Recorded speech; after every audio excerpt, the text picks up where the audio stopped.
Assalamualaikum warahmatullahi wabarakatuh. Bismillahirrahmanirrahim. Bismillahi tawakkaltu ala Allah.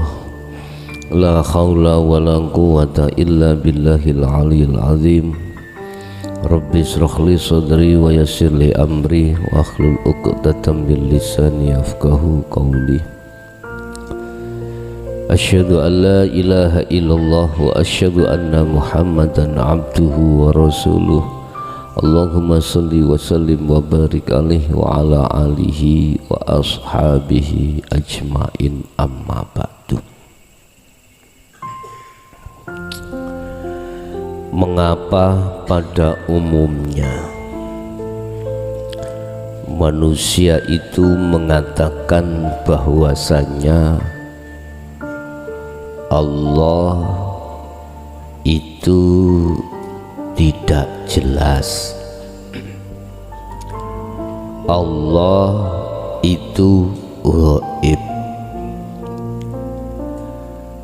Mengapa pada umumnya manusia itu mengatakan bahwasanya Allah itu tidak jelas, Allah itu ghaib? Ma utawi apa siwallahi kang sakliyane Allah,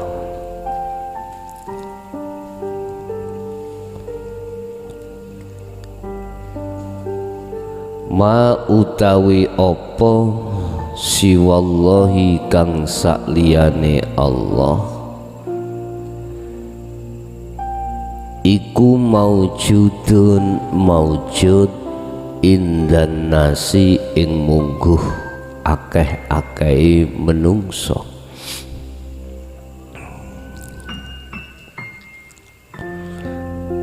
Ma utawi apa siwallahi kang sakliyane Allah iku adamun ora ono indal khosi ing mungguh khususi manungso.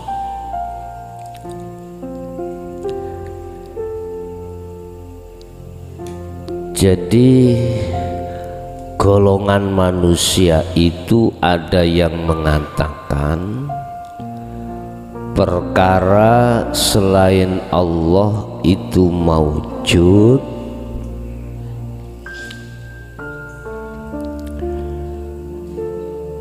golongan yang satu mengatakan perkara selain Allah itu tidak maujud.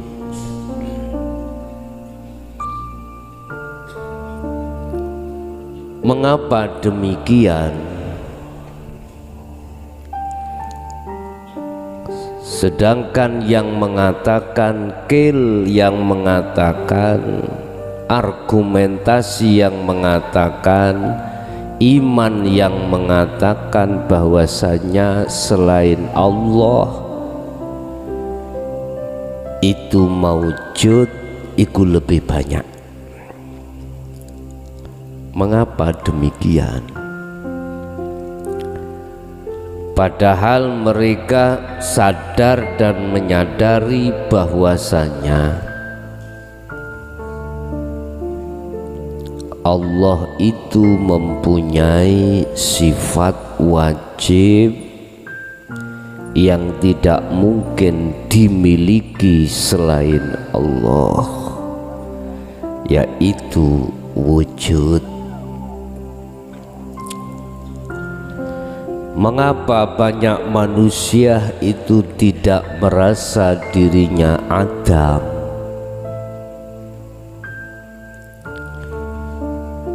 Mengapa mereka banyak manusia mengatakan bahwasanya Allah itu samar?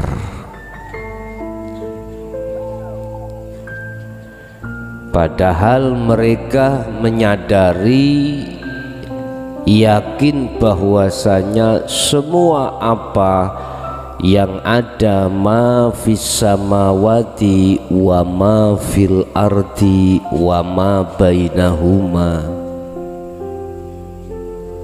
perkara apa yang ada di bumi dan di langit dan di antara keduanya itu, yang berkuasa adalah Allah. Iki bertolak belakang, Pak. Satu, mereka banyak manusia mengatakan Allah samar, tidak jelas. Tetapi satu sisi mereka itu yakin bahwasanya apa yang ada di dunia dan di langit dan di antara keduanya itu, yang berkuasa adalah Allah.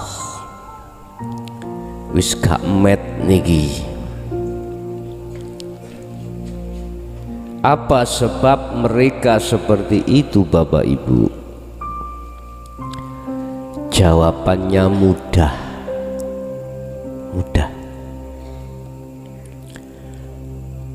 Apa yang mereka lihat, apa yang mereka dengar, apa yang mereka katakan,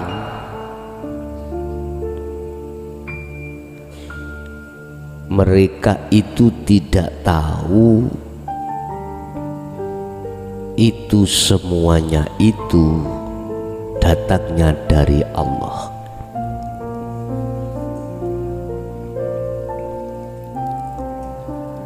Mengapa mereka tidak tahu semua itu datangnya dari Rabbikum, dari Tuhannya? Karena mereka telah tertutup dengan sesuatu yang mereka anggap ada.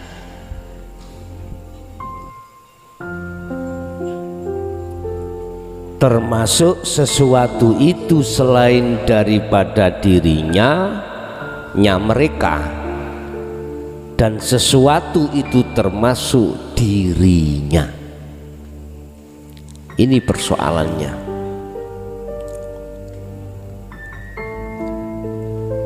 Sehingga yang tampak, yang jelas terhadap mereka itu sesuatu itu.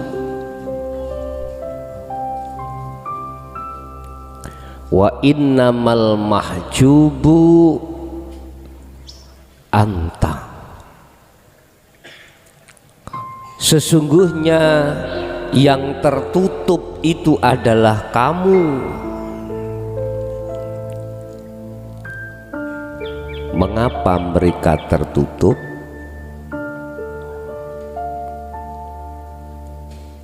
Karena mereka menganggap bahwasanya sesuatu itu ada,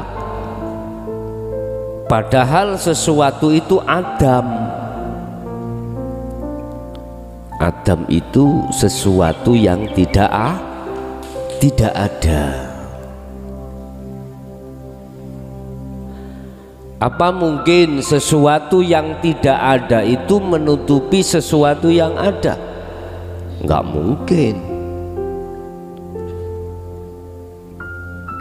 Apa mungkin sesuatu yang tidak ada itu bisa menutupi sesuatu yang ada?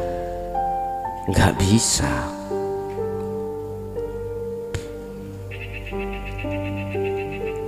Mestinya sebaliknya, sesuatu yang ada itu bisa menutupi sesuatu yang tidak ada. Mestinya gitu. Iki ndak dibalik ya. Bapak Ibu, ingatlah proses awal kita yang pada akhirnya kita mengatakan bahwasanya Allah itu samar, Allah itu gaib. Prosesnya kita adalah ketika saat ujian datang dari Allah, terhadap ruh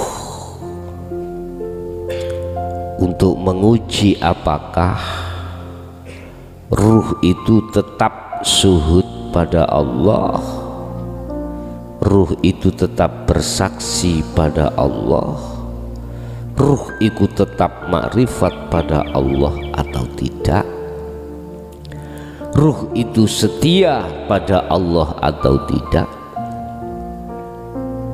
Disitulah Allah mengujimu. Innama amwalukum wa auladukum fitnah. Lewat kesenangan duniawiyah, lewat anak, Allah mendatangkan hal itu semata-mata fitnatun, sebagai ujian terhadap kita. Ruh apakah masih tetap setia pada Allah atau tidak? Disitulah apa jawabannya? Ternyata banyak manusia tergelincir dengan apa yang Allah ujikan tersebut.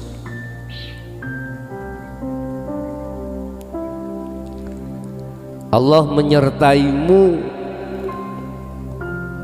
dengan nafsu semata-mata adalah untuk mengujimu, sehingga nafsu diberikan Allah satu karakter, visi dan misi untuk menggelincirkan ruh itu terhadap jalannya nafsu. Sengaja Allah melewatkan hubbus syahawah terhadap dirimu, sehingga banyak manusia tertipu oleh nafsunya sendiri.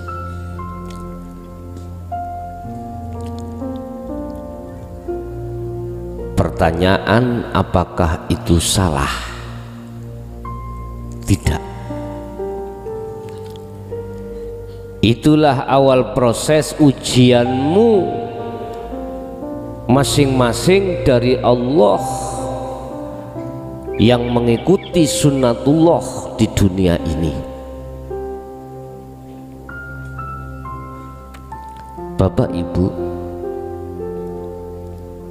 yang menjadi pertanyaan besar adalah sampai kapankah kau tidak menyadari bahwasanya pada hakikatnya kita itu tertipu pada nafsu kita sendiri.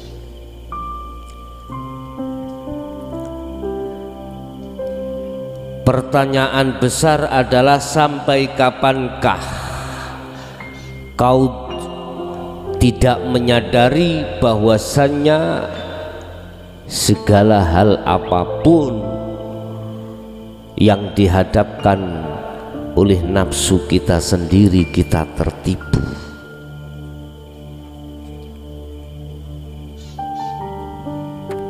Bawalah pertanyaan itu sampai kapanpun.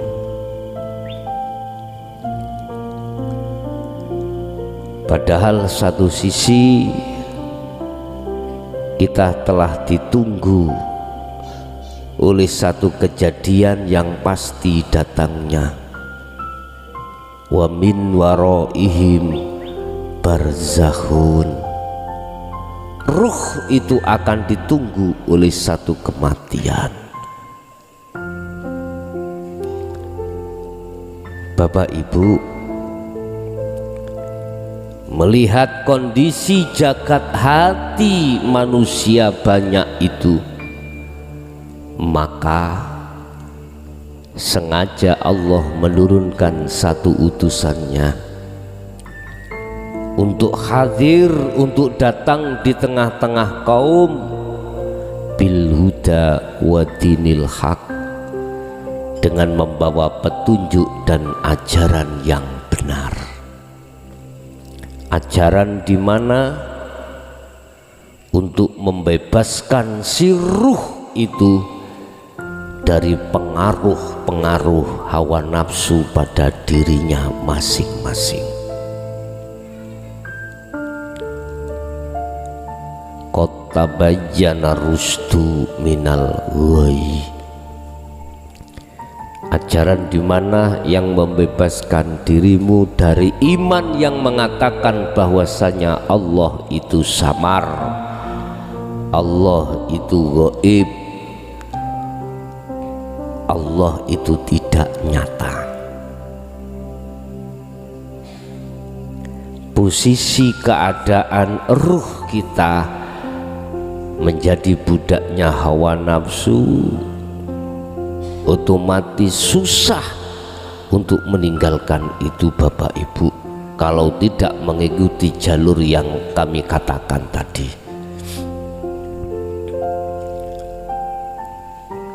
Jangankan kita sebagai anak keturunan Nabiullah Adam alaihissalam, beliau sendiri juga terpreset di jalan nafsunya masing-masing, nafsunya sendiri. Oleh sebab itu sengaja memang Allah menyuruh satu utusannya untuk hadir dengan membawa ajaran tersebut. Kul inni ana nadhirum mubin, kul ana nadhirum mubin. Katakanlah Muhammad, sesungguhnya aku itu datang di tengah-tengah kau sebagai mundirun, sebagai pemeringatan.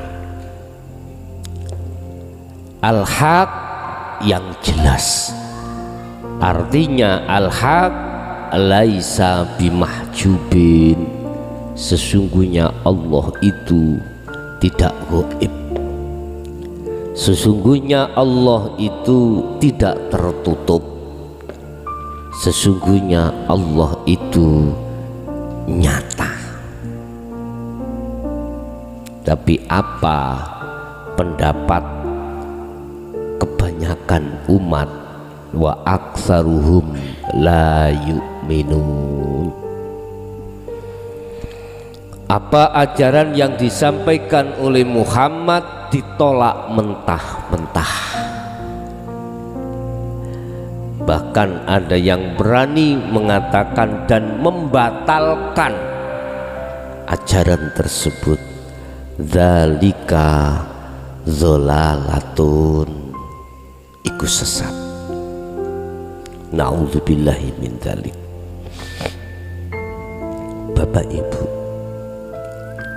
mengapa mereka menolak, dan orang yang pertama menolak dan membantah keabsahan daripada ajaran Rasulullah di dalam jalur dinul haq adalah ahlu kitab. Ahlul kitab, siapakah ahlul kitab itu? Dalam Al-Quran Allah sampaikan, itu bukan orang bodoh, itu juga bukan orang miskin. Dia kaya pujaan, dia kaya pengikut, dia kaya ilmu pengetahuan apapun, tapi mengapa mereka kok ya justru orang yang pertama, orang yang di depan mengatakan zalika dzalalatun. Nyuwun sewu, sebetulnya alasannya cuman sederhana. Mereka ahli kitab itu Pak Bu, orangnya itu jenius, khususnya kitab-kitab fuqaha, kitab hadis, kitab Al-Quran terkuasai.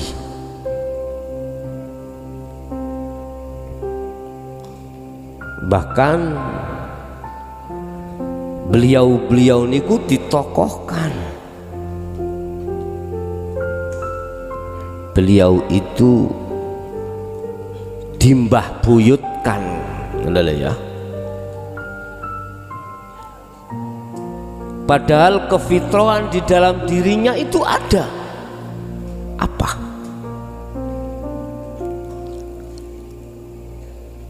Mengakui kalau ajaran di dalam agama Islam khususnya itu ada syariah, thariqah, hakikat dan makrifat. Tapi mengapa satu sisi banyak di antara mereka itu menolak? Saking gak iso keluar dari perbudakan hawa nafsu pada dirinya masing-masing, gak bisa keluar. Bahkan di antara mereka berani mengatakan, udahlah, yang penting kamu jalankan aturan-aturan syariah, nanti hakikat makrifat akan tahu sendiri. Ada yang seperti itu. Kita bicara ini di luar jalur sifat jaiznya Allah secara ilmiah. Siapapun panjenengan, apapun status kita, manakala kita masih di jalur tauhid la ilaha illallah dengan la ilaha illahuwa, mesti tempatnya taholli, itu pasti.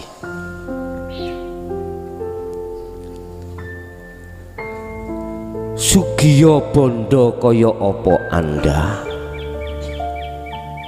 sugiyo pengaruh kaya opo diri kita,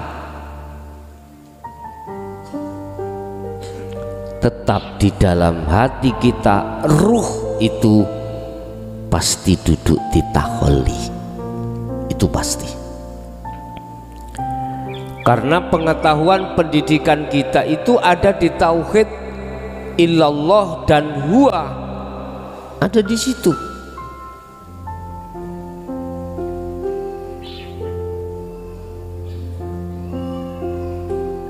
Apa tandanya kalau kita masih di tauhid illallah dan huwa? Gak jauh-jauh koreksi diri sendiri, dalam hati kita masih duduk di taholli atau enggak, itu aja. Akan kami pastikan siapapun diri kita, apapun status kita, tatkala yang kau ketahui tentang dunia ilmu tauhid itu illallah dan huwa, pasti keadaan ruhmu itu duduk di taholli. Udah paten ini, sudah nggak bisa kau bantah.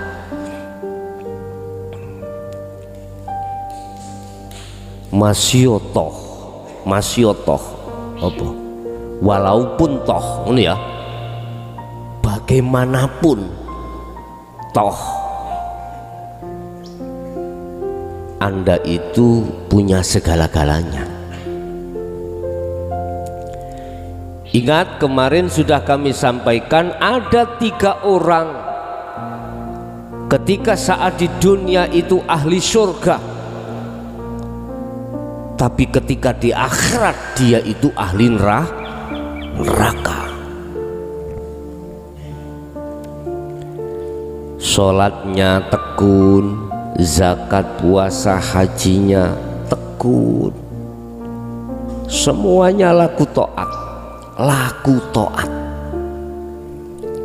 Pertama kemarin kami sampaikan adalah asyuhada,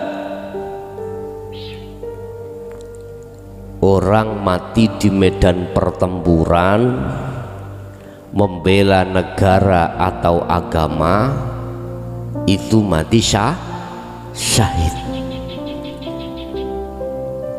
Dalam persepsi pandangan manusia,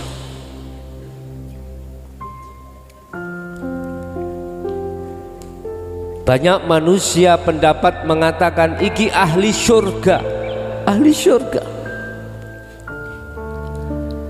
Tetapi diam-diam kita tidak tahu asyuhada yang kita juluki tadi, diam-diam dalam hatinya ada keinginan supaya disebut syuhada dan supaya dimakamkan di tempat makam yang khusus untuk para syuhada. Intine iku cek disawang wong, biar diwahkan orang lain kilo sebagai pembela agama, pembela negara. Pret. Allah katakan ketika saat proses di akhirat nanti dia berkata, mana janjimu ya Allah? Katanya saya mati dalam keadaan membela agama, disebut sebagai syuhada, itu mati syahid surga. Gusti Allah jawab, pret, lah kai wis kok jaluk ngono. Mana kai kui pingin untuk disebut sebagai syuhada? Di situ kan kau masih ingin dilihat orang. Wis gak iso omong. Ingat saya katakan innallaha ya'lamu ma fis sudur. Walaupun orang lain tidak tahu isi di dalam dadamu, aku tahu. Bentuknya aku tahu ya Allah. Evaluasi Pak, evaluasi diri.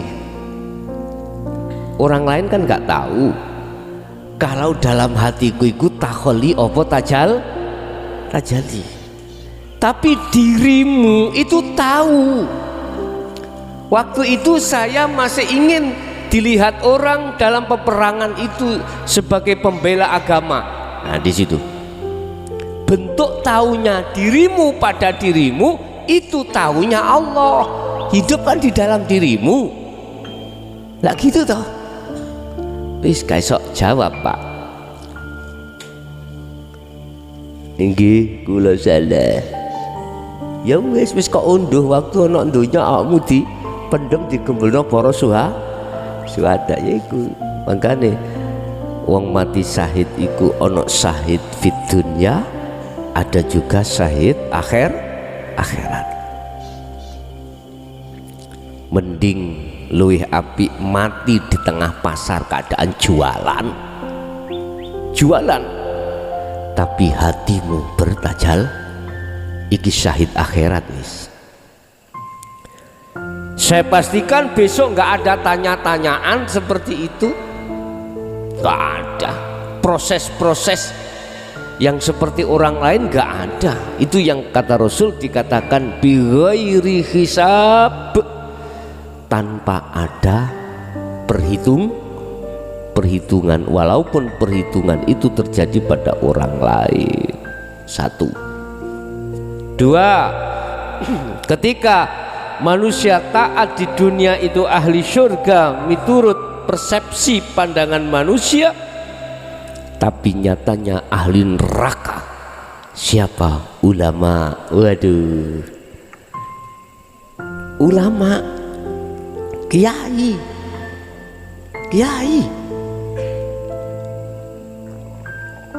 kiai yang bagaimana, ulama yang bagaimana, al-alim, al-alamah yang bagaimana, yang dikatakan ini. Contoh saya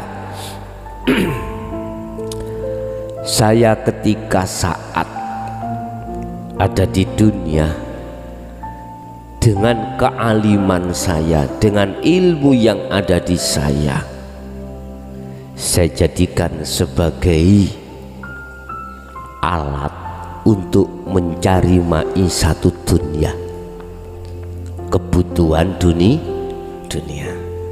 Ngaji ngalor ngidul ngetan ngulon dukur gak tahu, nisor gak tahu.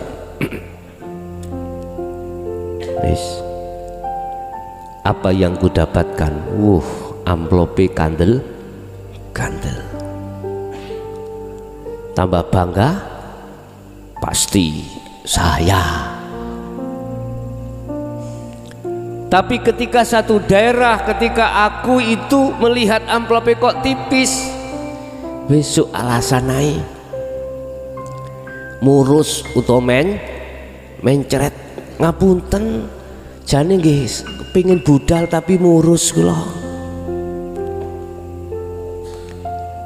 Ulama seperti saya, ilmuku jadikan sebagai alat untuk mencari maisah kehidupan dunia. Inilah mereka.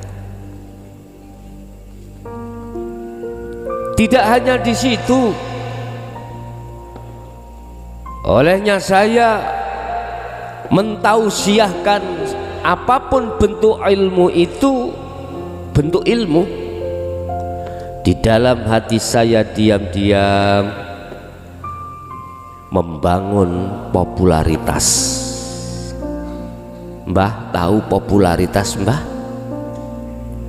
Popularitas iku imet. Popularitas itu sanjungan. Biar apa yo? Viral lah, saiki dunia biar viral.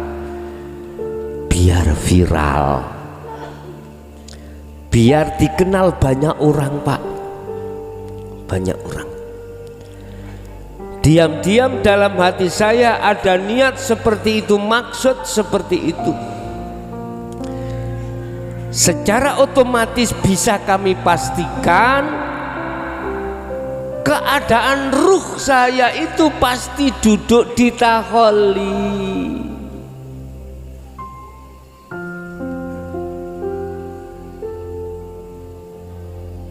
Dengan posisi ruhku iku duduk di taholi iku lo Bapak Ibu, akhirnya Allah yang aslinya wujud iku Adam bagiku, yang asalnya Allah iku mau nyata dadi samar bagi saya.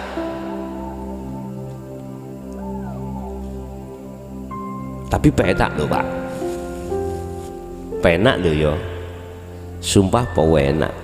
Miturut nafsune syahwat iku penak. Lah piye to ya? Awak dhewe gak nyambut gawe, awak dhewe gak ndak apa namanya? Ndak njaluk teko dhewe. Apalagi saya menyandang ulama hikmah atau ulama yang penuh dengan karomah. Nggih nyun sewu, iki wayah wulan Maulid nggih. Biasa wulan Maulid iku kerep-kerepik udan. Mosok Kiai Haji Mukhlason munggah duding ngambek sentolopku, lereno udan tenan. Leren tenan. Lah karomah nggih. Bayuh mesti jamaah yang hadir khususnya terenyuh, Pak Bu. Masale lu udan tak duding tok leren. Bayuh iki termasuk wali iku. Mesti penyono wong umum ngoten, lah ngoten nggih. Tak kandhani yo. iku genderuwo lu estu. Manakala tauhid saya ada di ilallah dan huwa lo ya, pasti seperti itu, pasti. Ngapunten ingkang kathah. Tapi tidak selamanya beliau-beliau yang kegawan bonus tentang hal itu bukan genderuwo, tidak selamanya ndak. Lihat aja posisinya tauhidnya duduk di mana. Sudahkah sampai illa anta wa ana? Kalau sudah sampai di situ, itu bisa dipastikan kalau dia adalah kekasih Allah. Apakah mereka yang sudah faham tentang ajaran ilmu itu? Bukan. Ilmu gampang digoleki, apalagi zaman saiki. Buka ae channel Ponpes Jaya Baru, bayo buka, nyelalah, paham, gampang dipaham. Nek umpama hanya sekedar syaratnya dadi waline Allah itu paham ilmunya, ya gampang guys. Ndak. Dia harus membuktikan bahasa katanya. Katanya Allah itu wajib wujud. Untuk aku dereng masih belum nyata, buktekno. Kalau sudah dibuktikan bahwasanya Allah wujud, yaitu bentuk kekosongan ini, maka antum adalah khalilullah. Lihat ciri daripada kekasih Allah itu. Ammal arifuna wa ammal arifuna la yarawna li anfusihim syai'an. Beliau-beliau itu hatinya sudah tidak ada iman sekecil pun, tidak ada penyono sekecil pun apa yang datang dari dirinya atau makhluk lain itu dari dirinya atau makhluk. Tidak seperti ini. Apa iki jenenge? Kepek ah. Lambeku mari diuyui mang yo ana. Power sumpah lho, makanya aku juga tisu.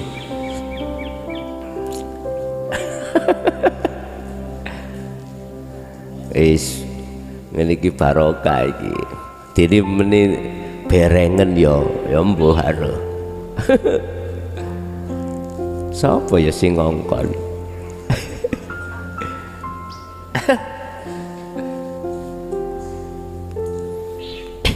Pintu rasane sampean cekel situk sampean demokno nang lambe sampean.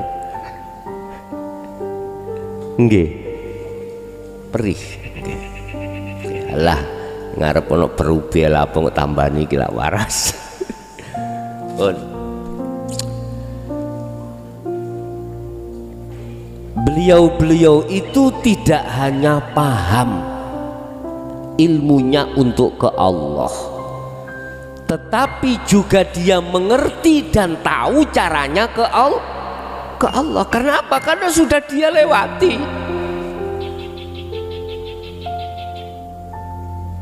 Muhammad, katakan terhadap umatmu yang kujadikan sebagai kekasih, itu awalnya dia mau melepaskan keakuannya. Di situ, Pak. Lepaskan keakuannya. Oleh karena mereka mau melepaskan cinta keakuannya, diri kemakhlukannya, makhluk apapun dalam dirinya, maka disitulah yuhibbukumullah, Allah pasti akan menjadikan kau sebagai kekasihnya. Loh, di situ satu sisi dia tidak punya iman kalau yang muncul pada dirinya itu datang dari dirinya. Satu sisi yusyahiduna annal fa'ila wallahu ta'ala, dia punya iman, yakin semua apa yang datang itu yang sebagai subjek, sebagai isim fa'il, sebagai predikatnya, sebagai sang pelaku adalah hidup. Mula lambe kuwi mang duyui coro mau ya pelakune ya Gusti Allah. Apa coro apa kepik Mbak? Kepik. Sampean sing durung roh rasane coba ceklen sitok ngono ae. Cek roh rasane. Perih. Iki kok dene sik ambu wae teko ngaji kok diambung bojoku ya rezekine bojoku. Allah ya karim pun. Kedua adalah ulama. Tadi saya di mata manusia itu ahli taat Pak Estu. Tapi banyak umat tidak sadar dan tidak tahu apa isi di dalam hatiku. Wong di dalam hatiku masih ada beberapa hal yang selain Allah yang menjadikan hatiku duduk di takholli. Kujadikanlah ilmu ini sebagai alat untuk mencari kebutuhan dunia. Diam-diam dalam hatiku kados ngoten. Lagi juga hatiku diam-diam olehnya bertausiah itu hanya untuk mencari popularitas. Subhanallah. Inilah ulama yang dikategorikan ketika pandangan manusia dia itu ahli surga, tetapi pandangan Allah besok menjadi ahli neraka. Dia juga tanya, ya Allah, mana surga saya? Janjimu mana? Dulu katanya saya itu adalah dijamin surga. Dijawab oleh Allah, sudah kau ambil gitu waktu ning dunya? Penak to awakmu? Ora tanpa rekoso akeh duite? Seneng toh awakmu dipuja masyarakat? Nggih mboten. Wis gak iso jawab Pak, sebab iku fakta yang terjadi. Wis, itu yang kedua. Terus yang ketiga adalah para dermawan. Para dermawan berarti ini adalah golongan wong goni, orang-orang kaya. Dengan kekayaan itu setiap bulan dia selalu sedekah, selalu zakat terhadap golongan 8 apa yang dikatakan dalam Al-Quran. Tiap bulan anak yatim dikumpulkan satu desa, seret di total gender anak yatim siji 5 juta. Jumlah iku yatim iku 30, berarti 30 ping 5, 3 ping 5 berarti 15, 150. Itu khusus anak yatim. Wong sak Mojokerto pabrik kue Pak kabeh. Omsetku iku sak wulan gak miliaran apa triliun lah. Lah sak Mojokerto pabrikku kabeh. Ik ngoro ana pabrik gitar, pabrik sapa nek gak pabrik Muklason. Wis kabeh pabrik sak Mojokerto iki pabrikku kabeh Pak. Kula niki wong sugih sak Mojokerto, bahkan sak provinsi. Untuk sementara itu sak provinsi Pak sugih dhewe umpama kok ya.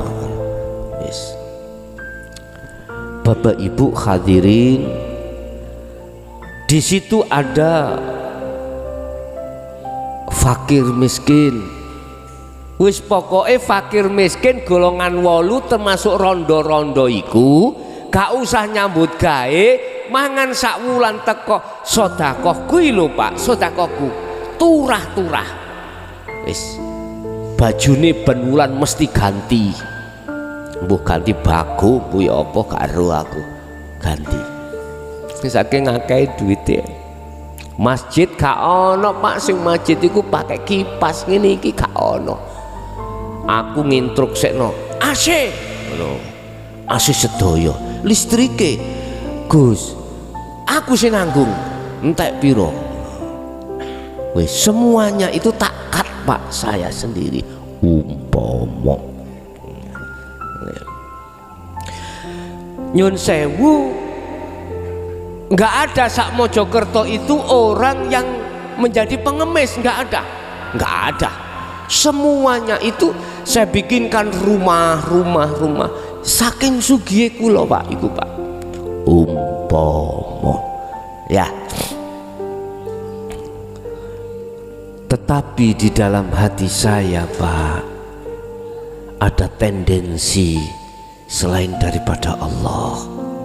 Apa tendensi saya? Terlepas dari ben diwahni wong, saya masih mengharapkan tendensi dari Allah, pahala dan surga atas janjinya yang seperti ini. Apa yang terjadi? Di depan manusia banyak sak Mojokerto, aku orang yang terdermawan. Ternyata di mata Allah saya pembohong terhadap Allah, pembohong terhadap Allah. Saya masih menyembah selain Allah pada hakikatnya. Hal ini bisa kita ketemukan manakala tauhid saya itu di tingkatan illallah wahwa. Pasti seperti itu Pak. Apa yang terjadi? Hatiku pasti duduk di takholi. Itu pasti Pak, pasti. Inilah persoalannya, mengapa saya itu mendiskriminasikan pada satu sistem yang mengatakan Allah itu nyata. Udah saya anggap Allah itu gaib, nyatanya besok di akhirat. Ini golongan orang yang taat ketika saat di dunia, nyatanya di akhirat saya sebagai ahli neraka, ahli azab. Udah jenengan sama dengan saya, tetapi tauhid sampean sudah pada illa anta wa ana, sudah sampai pada itu.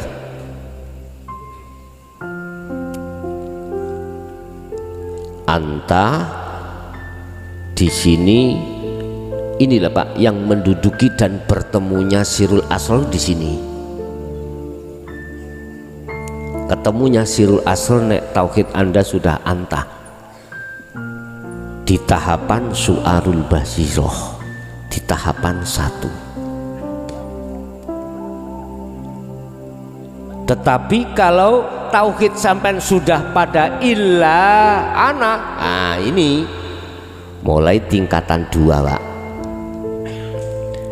Tingkatan 2, 3 sampai dzikir fana'ud dzikri. Udah. Ini 2 sampai terhadap 3 dan 4 fana'ud dzikri. Ini ada di tajalli.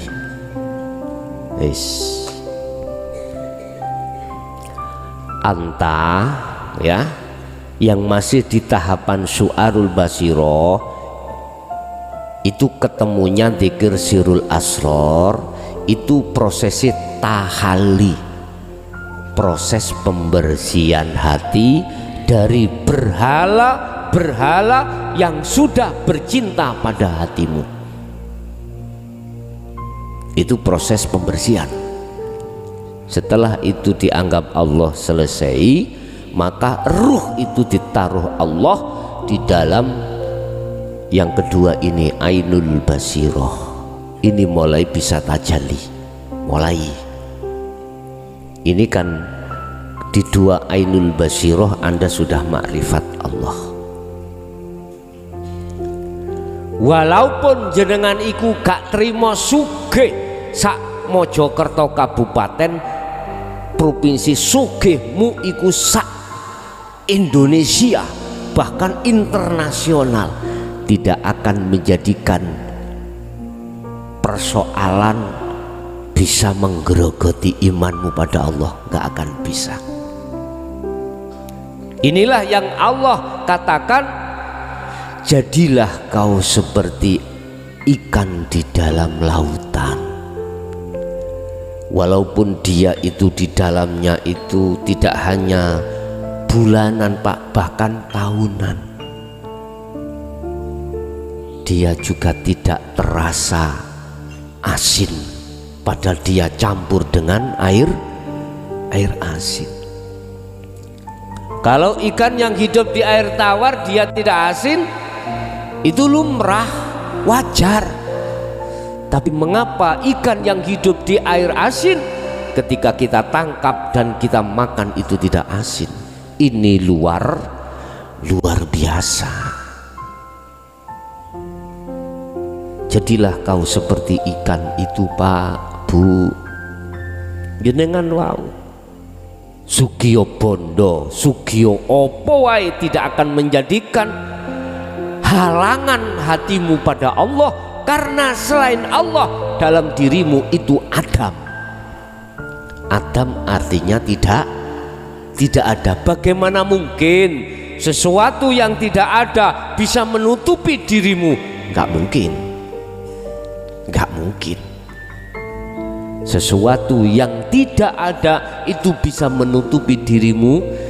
Enggak mungkin Pak. Bahkan dirimu sendiri juga tidak ada.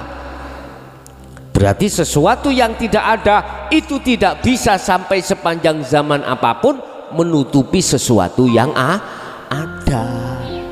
Gak iso. Jadi alasannya sederhana. Mengapa mereka mengatakan Allah itu gaib? Karena hatinya duduk di takholi. Mengapa duduk di takholi? Karena tauhid mereka hanya terbatas di ilallah dengan huwa. Wis iku. Siapa mereka? Yes, gerabaken dhewe. Ngerti gerabaken dhewe? Siapa mereka yang duduk ilallah dan illahua? Gerabaken dhewe. Tapi yang jelas tokoh-tokoh di sini akan membatalkan apa yang ada di sini. Membatalkan. Kalau dia tidak sadar pasti akan membatalkan. Dzalika dzalalatun, ajaran yang di sini pasti dianggap sesat. Justru mereka, imam-imam mereka yang mengatakan itu, akhirnya makmum dan pengikutnya itu mengikuti imam. Mula jenengan kalau bicara dengan orang golongan di sini tentang hukum di sini, kok yo di situ nggak bisa diterima, jangan teruskan, diem aja daripada gegeran. Apalagi dengan orang dekat kita, anak dan istri. Udah diem aja, nunggu hidayah Allah nanti suatu saat. Ngoten lho. Kemarin yang saya ceritakan, ada seorang istri yang menganggap bahwasanya ajaran di sini adalah ajaran yang nggak bener. Suaminya diancam, ayo ngaji nang JB pegatan naik. Udah akhirnya saya diminta dijauhi pendapat. Bagaimana Gus kok seperti ini? Gampang, aku gak maksud gampang golek wong wedok liya, enggak, gak ngono. Gampang ngene ae, kuwi belajar nek bojomu gak ono omah. Lho ngono lho. Wis gak usah rene, gak usah ikut live. Ya siaran tunda aja. Di situ aja lapo bingung-bingung. Nek wedi suarane krungu ya gawe ya headset ngono ae lho. Lah nek kula selalu dikewiting nang ndi dikewiting Gusti apa? Ya nek turu ya. Nek turu kan wis karo, wis gak diketing ya. Walaupun satu kamar, nek umum headsetan kan enggak ngono. Nggih. Bapak Ibu hadirin, itu alasannya yang sederhana mengapa mereka menganggap bahwasanya Allah itu samar, karena hatinya duduk di takholi. Mengapa dia duduk di takholi? karena mereka ketauhidannya itu masih di illallah dengan illahua. Siapapun kita kalau masih di tauhid ini pasti akan menjadi budaknya hawa nafsu, itu pasti. Akhirnya kita digiring dengan umpannya hawa nafsu, yaitu hubus syahwah. Bagaimana caranya ruh mencintai, bercinta dengan hubus syahwah? Kalau sudah terjebak di situ, susah kita melepaskan, susah kita melepaskan. Hanya satu jalannya, pertolongan dari Allah Subhanahu wa ta'ala. Oke, itulah Bapak Ibu apa yang bisa kami sampaikan terkait masalah di antara perkara yang wujud dan tidak alias Adam yang bisa kami sampaikan. Kita masuk pada session tanya jawab dan dialog. Barangkali ada yang perlu ditanyakan, monggo kami persilakan.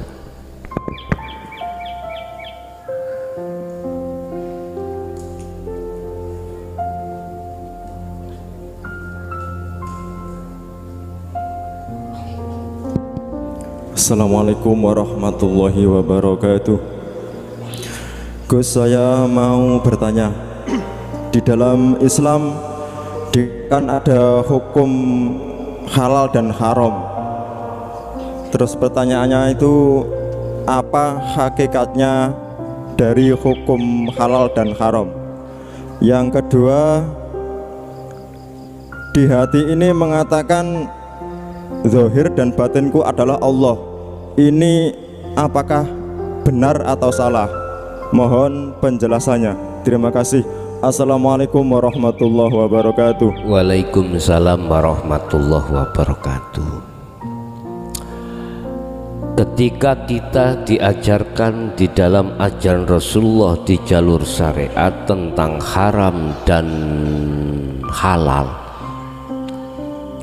itu ada kalanya dalam satu benda, ada kalanya satu perbuatan, ada kalanya satu benda isim, ada kalanya perilaku atau pekerjaan. Mana pekerjaan yang keluar dari syariah, makanan keluar dari syariah disebut haram. Contoh, saiki onok panganan hasil kita mencuri, haram. Oke.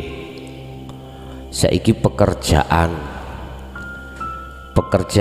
atau kelakuan yang kegolong haram bagaimana? Yang melanggar aturan syariat termasuk mencuri.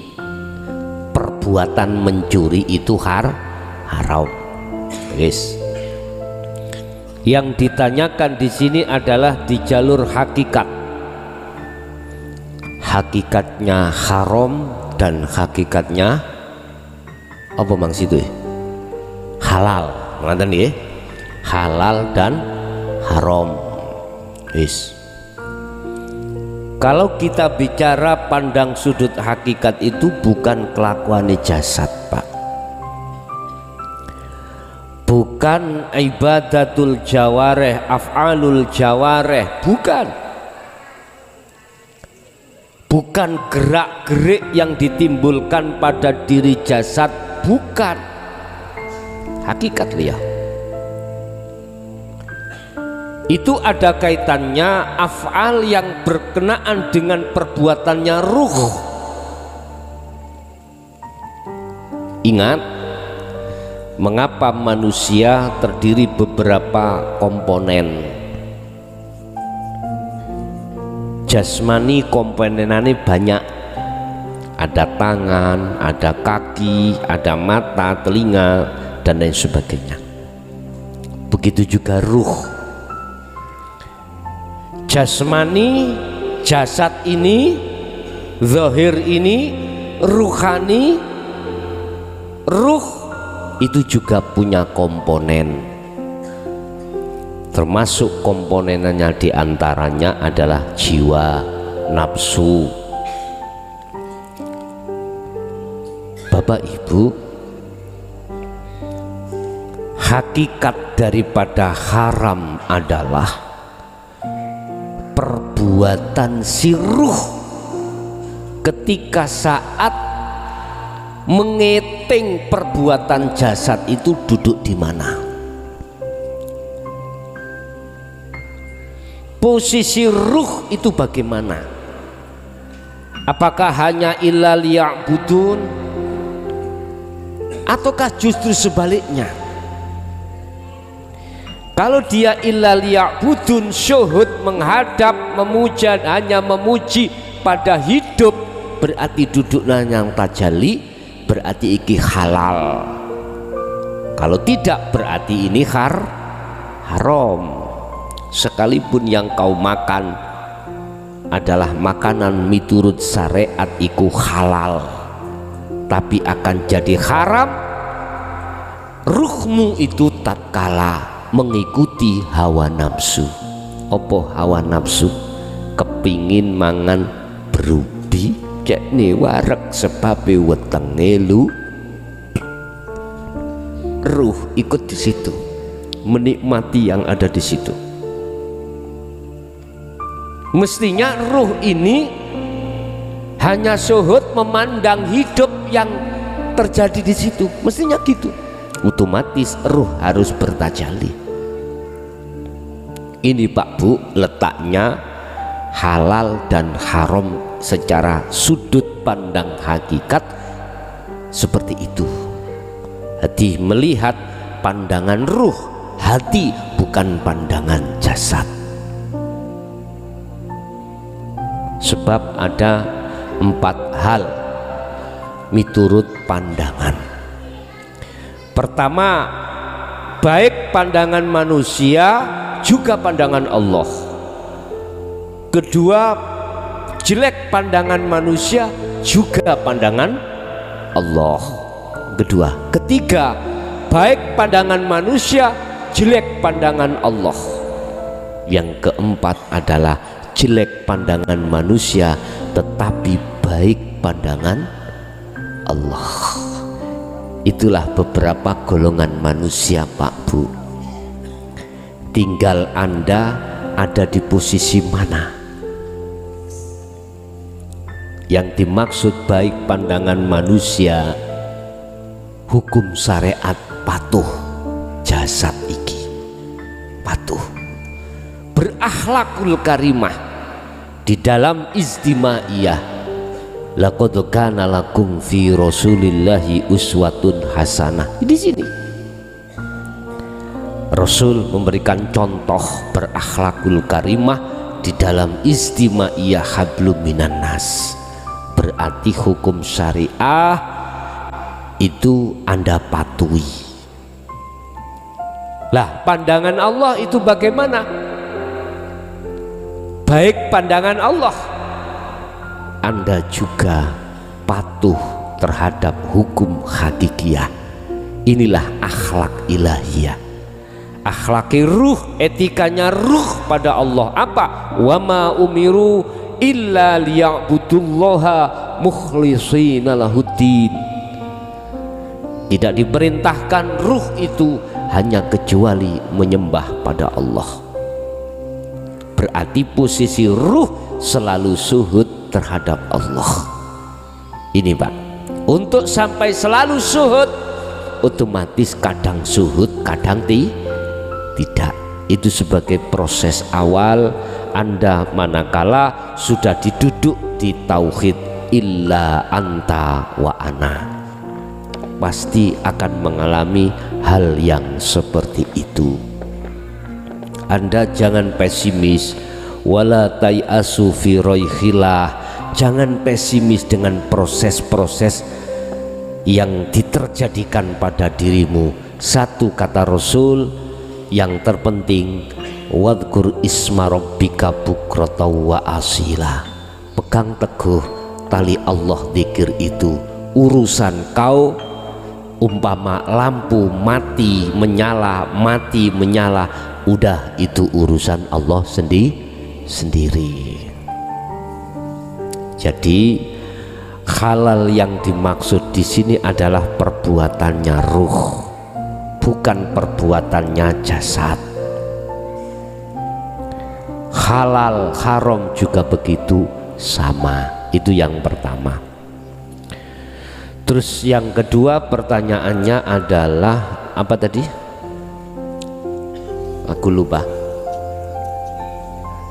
Dalam hati berkata kalau itu Allah, di luar juga Allah, apakah itu benar? Engkau disik Pak, tinggal siapa yang memandang. Kalau kita memandangnya tingkatan kita itu masih di tauhid illallah wa huwa, nggak bisa Pak, nggak bisa mengatakan Allah. Akhirnya yang berkata kalau baik itu datangnya dari Allah, kalau buruk datangnya dari nafsunya sendiri. Itu pasti Pak, nggak bisa di dalam Allah, di luar Allah, gak iso. Apabila kau mengatakan iya di luar Allah, di dalam Allah, sebatas kau pengetahuan ilmu, itu pun tidak sah, nggak sah. Apa mungkin apa dikatakan sah persahadatanmu, persaksianmu? Lah wong sing kok saksikan itu katanya, kau tidak melihat apa yang kau saksikan, ya belum sah Pak, belum sah. Jadi kalau dari segi ilmu kan sudah terakomodasi dalam wahyu Allah toh. Surat Al-Hadid ayat 3 itu huwal awwalu wal akhiru wadz-dzahiru wal batin.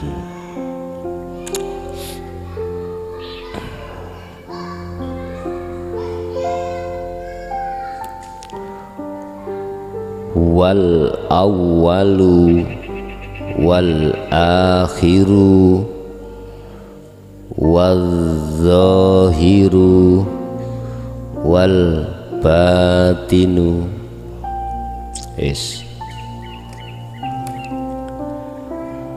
Zahir batin. Huwa utawi hidup. Iki wis gak ngomong Allah Pak, tauhidnya sudah ada di huwa, dia maksudnya adalah Allah, tapi bukan Allah nama, itu bukan.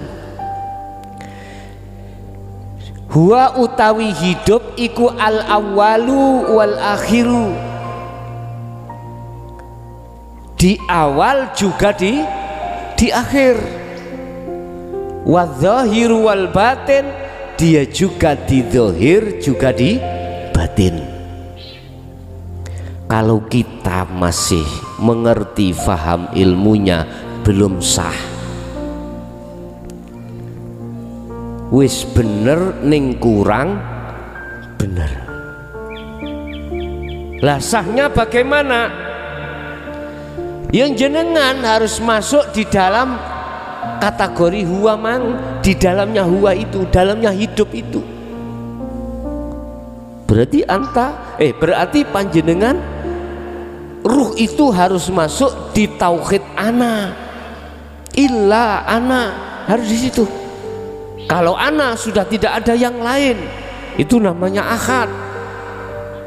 Udah harus posisinya di situ, barulah mengatakan ya benar Allah zahir, Allah batin. Kita kalau masih ada di tauhid illallah wa huwa, sebatas teori Pak, sebatas ilmu, itu pun masih ngambang. Wis pokoke ngono tok nek takoki iku nggenahi piye, wis pokoke. Padahal sing ngomong pokoke ya padha ae. Cak iki mlaku nandi, wis tanganmu tak aku pokoke. Lah sing nuntun nek sing tuntun padha utone. Wis sing nuntun iku ya gak roh Sing dituntun iku wuta ya gak ero, sing dituntun dhek wuta ya gak ero, sing nuntun wuta apa enggak ya gak ero. Dadi hidupnya dalam keadaan mamang asak. Makanya is bener, kuwi nek kepingin roh wali, awakmu kudu dadi wali. Apa mungkin kuwi roh ngarani kae wali wong kita belum wali? Apa mungkin wong sing wuta iku ketok wong sing gak wuta? Ketinggal mboten? Jenengan wuta terus nyawang wong sing gak wuta, semerap apa? Nek iku gak wuta mboten semerap. Lah wong sing keadaan yang ada pada diri kita itu selamanya gelap, lah ngono to? Ya gak bisa. Ya meleo dhisik baru kuwi akan ngerti roh yen iku wonge mboten wuta. Di situ. Iki wuta nang Allah. Gak mungkin kuwi akan ngerti bahwasanya orang ini adalah gak wuta nang Allah sepanjang kita masih buta pada Allah. Dalam bahasa sifat basariyah ainul basariyah, Allah iku nek didelok ambek mripat dohir ya ketoke kosong iki. Antara kula alin jenengan nak kosong toh. Iki wujude Allah meripat dohir. Coba deloken ambek meripat jeromu, kebalik iku engko. Kebalik. Justru sing gak tampak adalah selain daripada ini. Yang kita anggap wujud itu loh nanti akan sirna, justru sing kita anggap samar gak wujud iku akan nyata. Dalane teng pundi to Gus? Ya kuwi wis ta. Ojo kaken cocot, lakonono dzikirmu iku terus wis kuwi kok ana sing bimbing dhewe. Mlakumu dalane rohmu iku Allah sendiri nanti. Bah ditemokno ngono, bah ditemokno ngene, wis gak ngurus. Sebab dzikir sing iku minangka roh, Pak, minangka roh. Sirul asrar iku minangka ruh dari segala apapun. Tanpa kuwi ora bisa. Apapun kondisimu, apapun statusmu, ilmumu, tanpa sirul asrar tidak bisa menuju ke hidup. Sebab laksana perkara apa wae sing sampean alami iku minangka suwarun, minangka patung. Patung lah gak iso gerak to Pak Bu. Wis lah gregeten aku rek. Nang kono nang endi ku? Trowulan, moro nang Trowulan kuno nek bunda tidur gugan utawa ogel-ogelen lak njegideg mawon. Jaluk ana dhuwit ya gak dikei. Yus kaya iku kabeh kuwi. Amaliyah apapun, wiritan apapun, apa subhanallah, apa istighfar, apa sholawat, apapun tanpa kecuali iku minangka perumpamaan patung. Lah ruhnya adalah sirul asrar iku. Sebab sirul asrar itu yang akan mendatangkan ikhlas di dalam patung iku. Patung iku akan tangi, bermanfaat, isok ngomong, isok kerungulan sepiturute, manakala di situ ada ruhnya. Lah ruhe yaiku sirul asrar. Makanya dulu saya katakan kunci kemusyahadah bertemu hidup adalah sirul asr. Apapun torikohmu, apapun wiritanmu, tanpa ada ini kau sertakan sirul asrar, jangan harap Anda bisa wusul ing ngersane Allah Subhanahu wa taala. Jangan harap. Kuah iso. Engko jebule sampean iku menjadi ahli kasaf, ahli karomah, ahli hikmah. Wis kadung ana kono sowan nang dulur wis. Mangkane kenalilah adzikru bisiril asror iki supaya Anda tidak terbuai di dalam makom mukasyafah.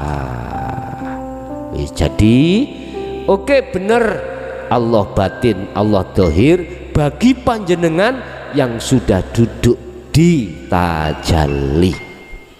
Sampai kalau kula lebih ekstrim maneh, hik masjid iku ya Allah, hik ndoli ya Gusti Allah. Wis proteso, ayo proteso. Ya gak cocok Gus ambek dawuh sing nate kula trimo iku ya Quran. Ndi nek apik sangka Allah, nek elek teko nafsune dhewe. Lah kuwi ndelok nafsu. Lah aku wis gak ndelok nafsu, nafsu wis gak ono. Lho ngono lho kok jawabane ya. Nek wis gak ono selain Allah, berarti ya wis gak ono elek, gak ono apik. Ya iki wong sing wis nyuwarga iki ya wong ngene iki. Wong sing wis nyuwarga. Pertanyaannya, hatimu sudah duduk di la ilaha illa ana apa belum? Nek belum ya gak bisa. Nggih, ada lagi? Assalamualaikum warahmatullahi wabarakatuh. Saya mau tanya Gus, Istana Firdaus yang tempatnya ada di atas bukit itu, pintu-pintunya masih ditutup, belum dibuka. Sedangkan Istana Emas yang tempat ada di surga tingkat 7 itu, pintu-pintunya lalu dibuka dan dijaga oleh malaikat. Berarti istana itu ada yang menempatinya. Seandainya Istana Emas itu ada yang menempatinya, lalu siapa sebenarnya yang menempati Istana Emas tersebut? Demikian Gus, mohon penjelasannya. Assalamualaikum warahmatullahi wabarakatuh. Waalaikumsalam warahmatullahi wabarakatuh. Surga Firdaus pintunya sih ketutup. Inilah yang kumaksud tertutup kanggo siapa?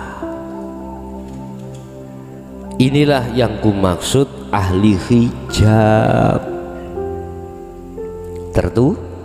Tertutup. Tapi ing mungguh ahli suhud. Seluruh yang disebut sebagai babul jannah, pintu surga, terbuka untuk beliau-beliau itu. Bukti ini loh ya. Saiki ning dunya sampai nus ana surga. Allah katakan rahasia di belakang ayat ala bidzikrillahi tatmainnul qulub. Rahasia tentang masalah zikir ini yang menjadikan hatimu tentram, damai, ada di situ.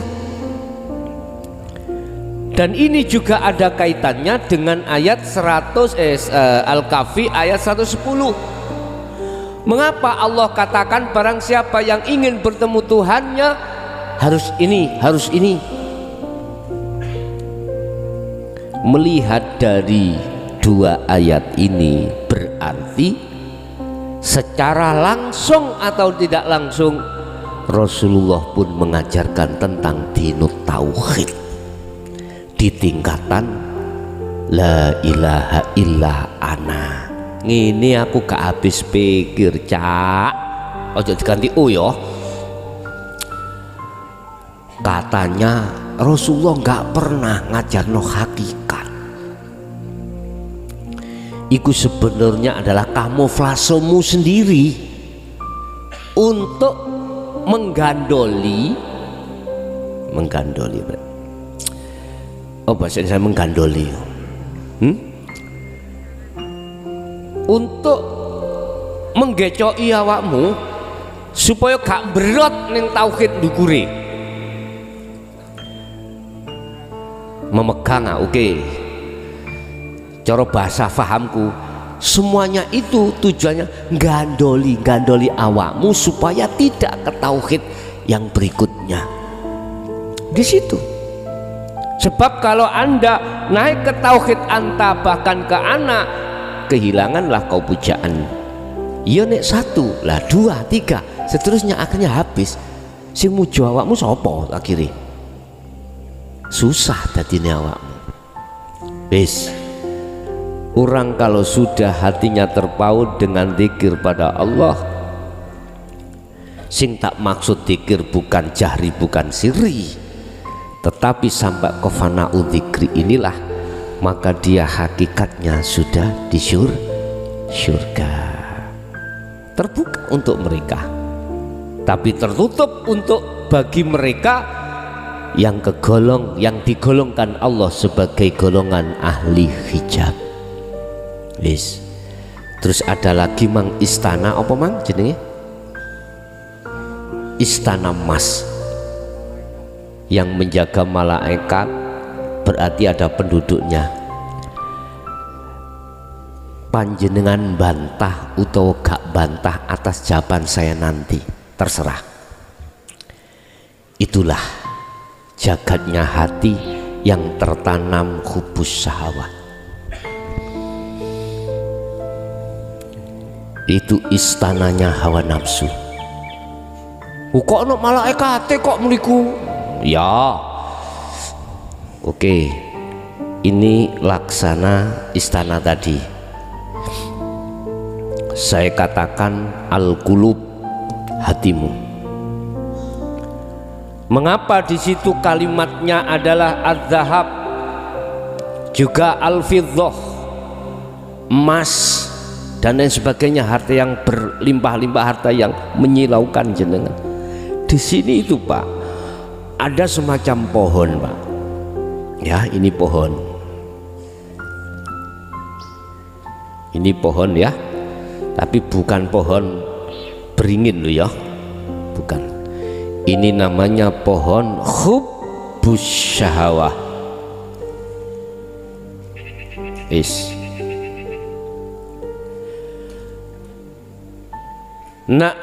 Lewat nafsu itu menciptakan, membikin bagaimana ruhmu itu bercinta terhadap selain Allah,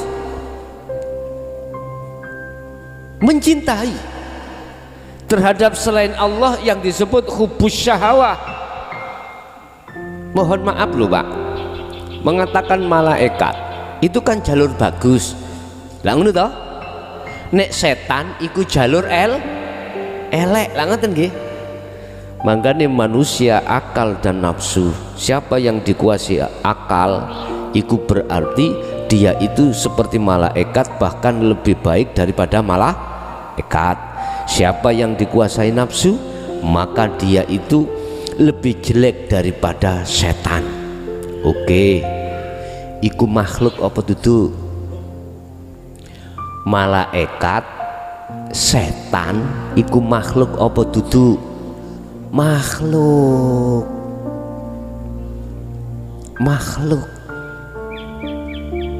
Bagi siapa mengatakan makhluk?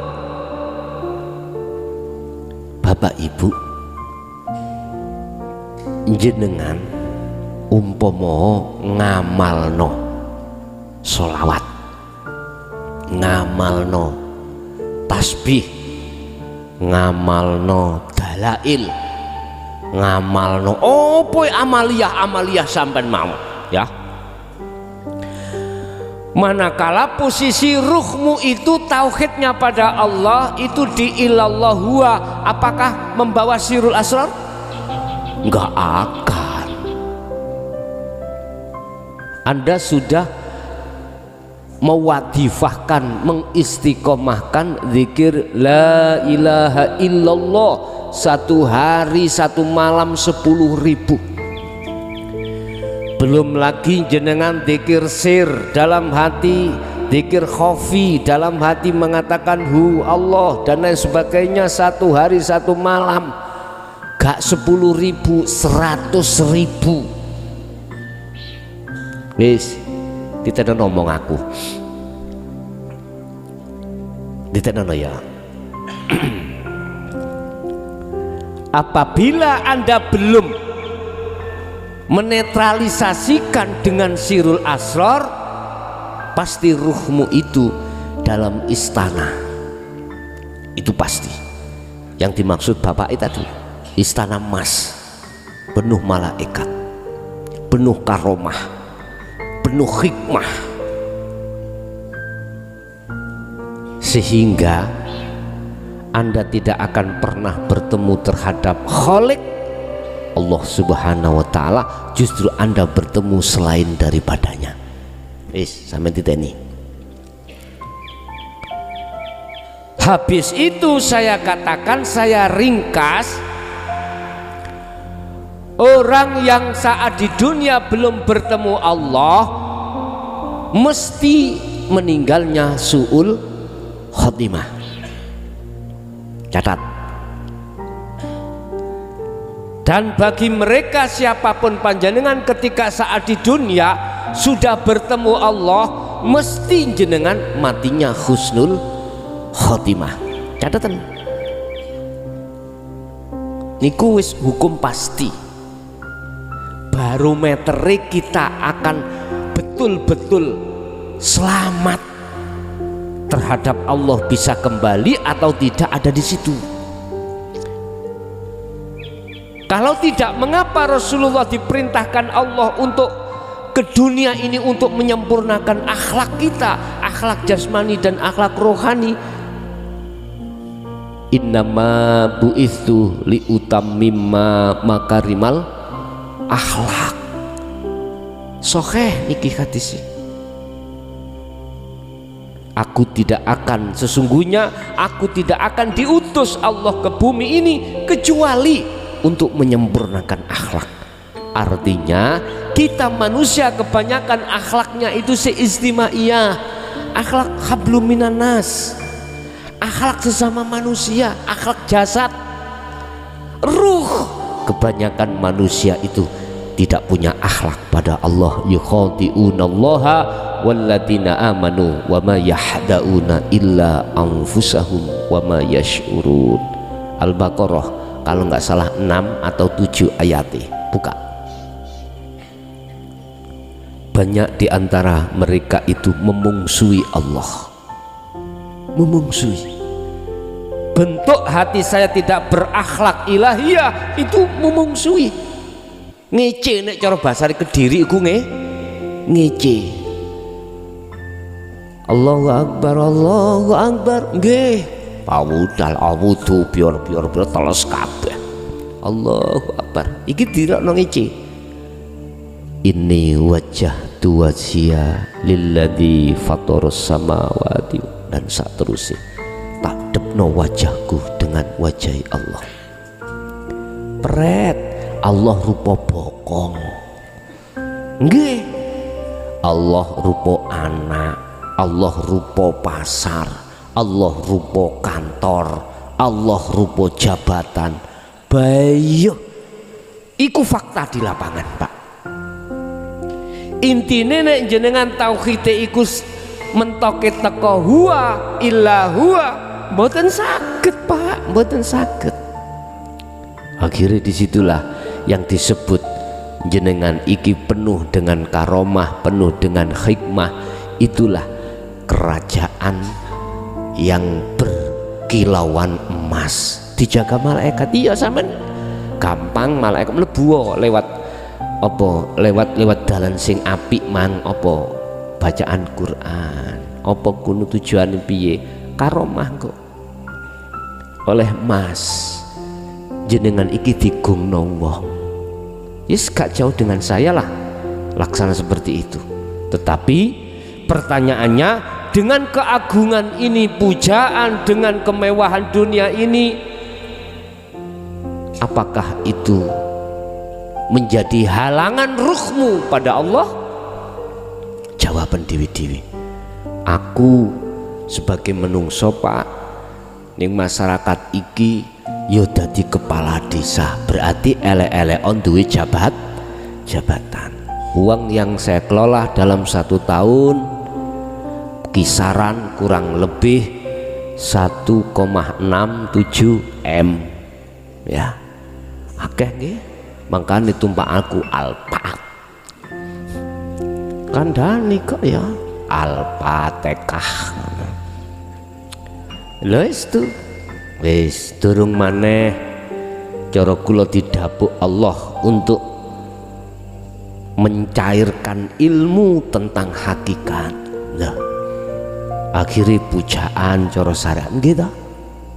Tinggal pertanyaannya, apakah itu semuanya yang disebut nafsu sebagai hubus syahwah penghalang pada Allah? Enggak, itu dikembalikan jenengan.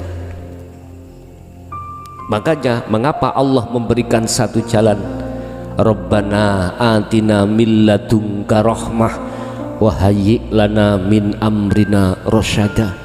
Manakala itu menjadi penghalang hatiku terhadapmu ya Allah, jauhkan.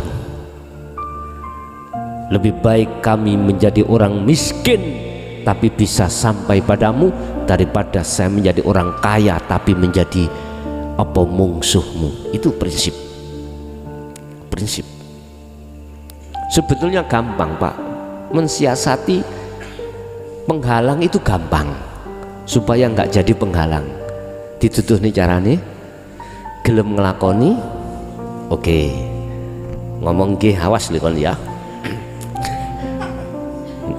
Gini Pak, misalkan jenengan diletakkan Allah lahan basah, entah sampai iki statusi pedagang, apa petani, apa pejabat. Saya katakan lahan basah itu jenengan umpama petani iku selalu badi, selalu laba banyak. Jadi pedagang selalu laba banyak. Menjadi pejabat sumber dana itu selalu banyak, gampang. Bahasa syariat iki kan hakmu ya toh, hak panjenengan. Mana hak panjenengan, mana yang bukan hak panjenengan kan sudah bisa ditulis toh Pak, bisa ditulis. Misalkan sampai sebagai pedagang modalnya berapa, 1 juta, oke, dibuat jual beli apa terserah, di situ menjadi 1,5 juta, berarti hak sampean kan setengah, sing 1 juta kan modal, oke ya, oke. Sampai nek bingung nggawa duit 1,5 juta tadi gampang, kayak no rondo-rondo, kayak no diantara golongan 8, cukup ngangao kanggo mangan sedina 2 piring utawa 3 piring. Nah nek keluargamu iku mang misale 5, berarti 3 ping 5 berarti piro? 15 piring. Sisane kekno anak yatim, kekno ibnu sabil. Ibnu sabil ku termasuk arek pondok ngene iki, termasuk ibnu sabil, masuk golongan 8 asnaf. Dikekno fakir, gharim, wong akeh utangi. Gampang toh? Gampang. Kita ngomong KBWI Allah secara teori mudah, lah ngoten nggih. Tapi apakah tembus ning jerone ati? Iku nek gak tauhid sampean tekan anta wa ana mboten saged dulur, mboten saged. Anda berzikir la ilaha illallah nggak bisa tembus hatimu terhadap hidup manakala tidak sampai pada bimbingan atau ajaran tauhid illa anta wa ana, mboten saged. Ya suwas maca tok aman, boleh oleh berkat. Inggih, oleh berkat. Masih sing teko keri, teko dhisik ya berkate padha. Masyaallah. Di situ Pak. Jadi panjenengan iku dideleh karomah di muhadharah atau dideleh karomah ning mukasyafah, iku bentuk istana yang jenengan maksud mang. Mewah. Iku laksono az-zahab. Apa di situ kok emas, iku bentuk isyarah kebanggaan, bentuk kehormatan, perkara bagus. Tapi kita tidak sadar Pak, walaupun di situ dijaga malaikat, katanya secara syariat berhubung iku makhluk, iku bentuk kalau hati kita masih bersikukuh di dalam, duduk di dalam taholi di sini. Yes. Ada lagi?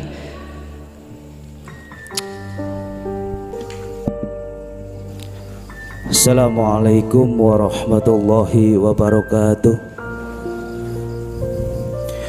Kepada Gus Muklason yang dirahmati Allah, pertama-tama segenap jiwa dan raga ini mengucapkan alhamdulillahirabbil alamin.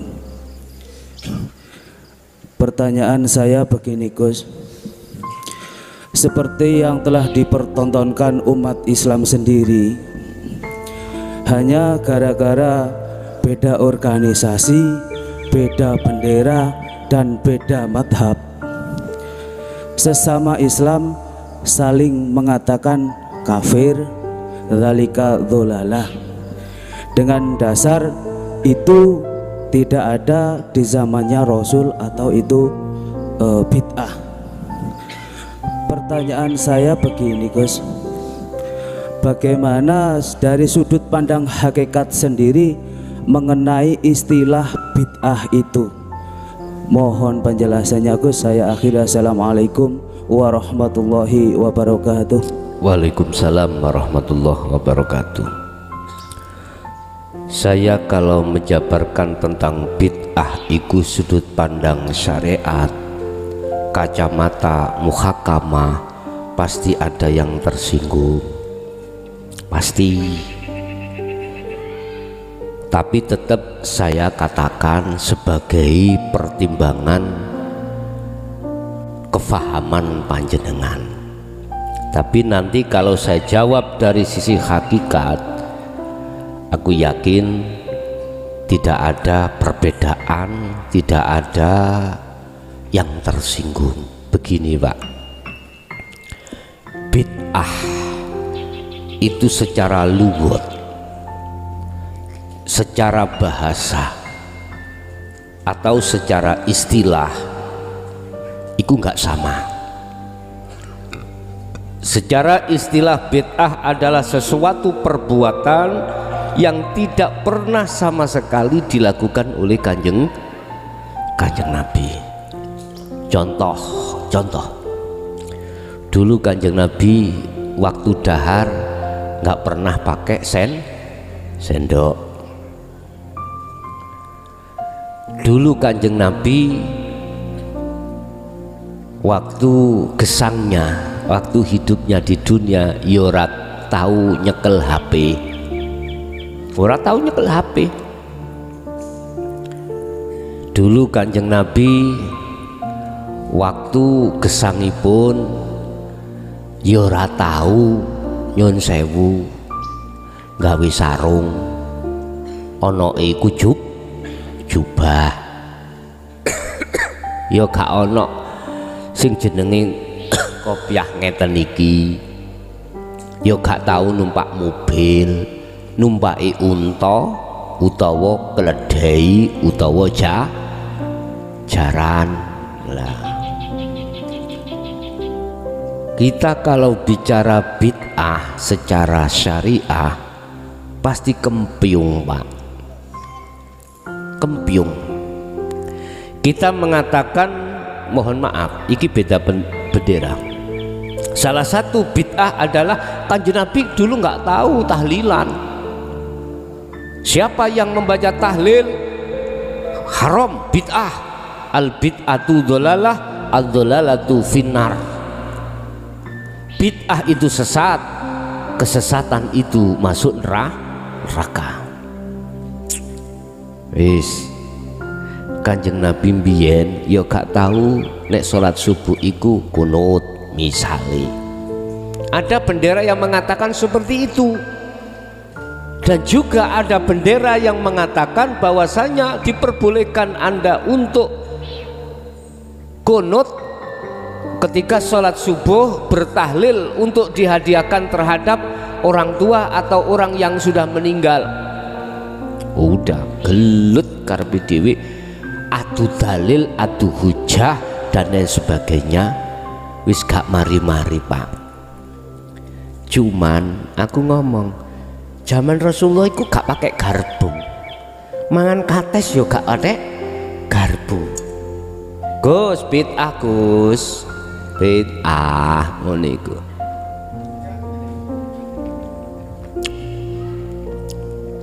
mek bid'ah nyopeken garbune. Wis sesuatu yang tidak pernah dilakukan Rasulullah. Sekarang panjenengan duwe gendera iki abang ijo kuning misalnya, zaman Rasulullah ono gendera ngono? Enggak ono. Wis kita bicara thariqah iki yang ngono, aku rada krungu titik, rada umek. Thariqah siji ambek thariqah liyane saling bener-bener. Dulu Rasulullah ono thariqah ngono ta, jenenge ngono pada saat itu. Wis kita gak usah gegeran perkara apa sing wis dilakoni bendera iki ambek bendera situe walaupun beda, gak usah diurai itu, gak usah diurai. Iki hubungan jasad, ini urusan jasmani, urusan syariat. Di dalam urusan syariat iku cenderung khilaf iku banyak perbedaan. Udah gak usah diurai iki, wis mlebu ae nang situ. Piye jalur hakikat sing disebut bid'ah? Kembalilah pada surat yang mengatakan wa ma umiru illa liya'budullaha. Kembali juga pada ayat yang mengatakan wa ma khalaqtul jinna wal insa illa liya'budun. Apa sih tugas dan pendidikan dan tugas kelakuannya ruh? Hanya satu, menyembah Allah. Menyembah Allah. Urusan fisik kayal-kayal model koyo opo, urusan beda bendera bagaimanapun juga silakan. Urusan beda agama silakan. Iku urusan jasmani. Sing penting ruhmu ilu hanya menyembah pada Allah. Urusan jasad kuyono nggone masjid silahkan, ada di gereja silahkan, ada di pura ya, mohon maaf, pura ya, pura silahkan, ada dimanapun, kelenteng, wihara silahkan. Yang penting ruhmu itu menghadap terhadap hidup. Ruh akan bisa menghadap terhadap hidup manakala ruh itu sudah tauhidnya di anta wa ana, baru bisa. Dalam bahasa satu bendera Islam mengatakan jasadmu ngelakoni sholat secara syariat atau ngelakoni aktivitas syariat di luar sholat, jasad ini mbuh mangan, mbuh nyambut gawe, mbuh opo, sing penting ruhmu itu menghadap dan bertemu Allah di situ. Itu manakala tidak, berarti Anda telah melakukan bid'ah. Wis sampean delok sepanjang sejarah mulai Nabiullah Adam sampai Nabi Muhammad bahasa syariat tugasnya mung situk gindil.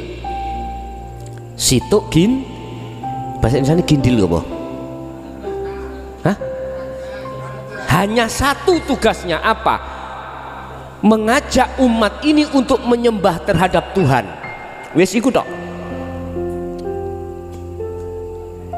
Berarti maksudnya mengajak bagaimana ruh ini lekas kembali pada Allah. Sampeyan tontonlah apa tugasnya Nabi Adam sing paling inten, apa tugasnya Nabi Ibrahim, apa tugasnya Nabi Isa, apa tugasnya Nabi Musa, apa tugas Nabi Muhammad. Mek satu tok sing paling inten apa? Mengarahkan dirimu untuk kembali pada Allah, pada hidup. Di situ semuanya Islam, mulai ndukur sampai nisor Islam. Islam hakikati, maksudku bukan Islam syariati. Manakala ruh itu tidak melakukan itu, berarti ikulah hakikatnya bid'ah. Urusan zaman kita itu berbeda. Zaman yang dulu, oh gak oleh, zaman Rasulullah gak tahu gawe garbu. Oh zaman Rasulullah gak ono jenenge thariqah A B C D, gak ono. Saiki kok muncul. Bila mana di situ ruhmu itu menjadikan itu sebagai makrifat, maka itu tidak bid'ah. Jelas nggih? Wis iku cara hakikate. Nek tak jelasno hakikate gak ono sing gelut. Nek tak jelasno cara syariate mesti khilaf. Sebab zahir iki nggone khilaf memangi. Nggone khilaf, jasad iki nggone khilaf.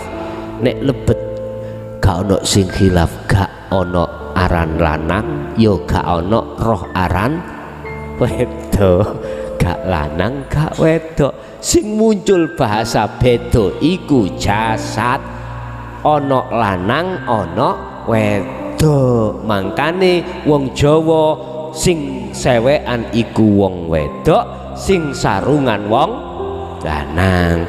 Apa kok disebut jeneng sewek lan sarung? Wis terus jawabane dereng ya, kari jaman sampean. Nek sarung iku gawe nutupi barang sing nyurung, nek sewek gawe nutupi barang sing wis seru ngono lho. Nggih. Pun udah cukup nggih? Nggih. Al-Fatihah. A'udzubillahi minasyaitonir rajim. Iyyaka na'budu wa iyyaka nasta'in. Akhirul kalam. Assalamualaikum warahmatullahi wabarakatuh.